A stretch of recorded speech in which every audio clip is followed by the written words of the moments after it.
Hi, I'm Damon from Joie. I'm going to show you today how to fit and install and use the Joie Steadi car seat forward facing. So technically this is from 9 kilos through to 18 kilos, so approximate age 1 year through till 4.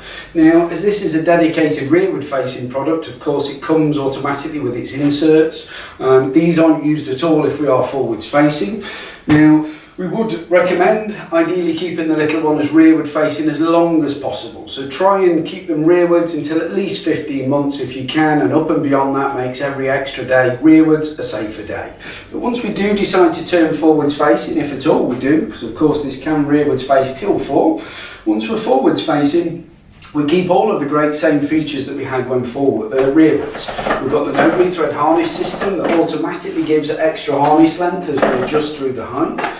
But we now have 3 recline positions. So we would align it for the red marking. So of course the blue marking was when we were using it in the rearward mode. And we've got 3 different positions to use and choose when forwards facing.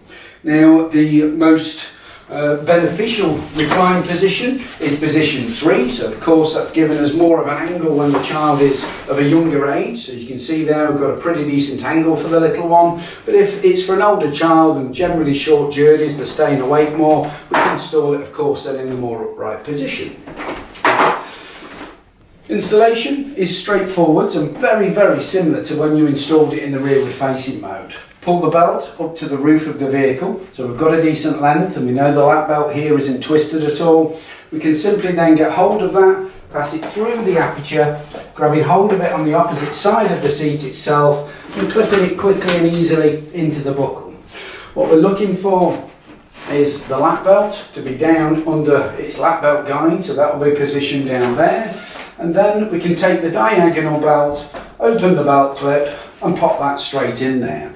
Now, one of the best tricks to get this tight quickly and easily is to pop a little bit of motion onto the seat itself. So when we're at the side of the vehicle, as we're pulling on the diagonal belt, if we just give the seat a little bit of a rocking motion, that helps all the slack slip its way through and gets it nice and tight.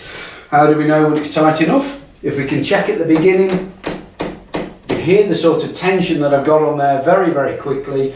That's the kind of tension we're looking for. And if it's tight enough at the beginning, we know the rest of the belt as it feeds through is also sufficiently tight.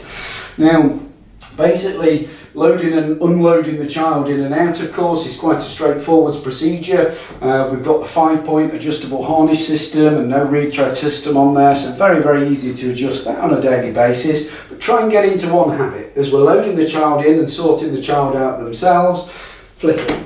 Takes half a second, but that ensures that the seat is still safe for that journey. Worst case scenario is an older child or an adult at night time may have accidentally depressed that buckle there. Now from this side you can see nothing has visibly changed, but the second you go to do your flick, you know something drastic has gone wrong before you set off on the journey. So well worthwhile taking that extra half a second to double check your steady is fitted correctly. So thank you very much.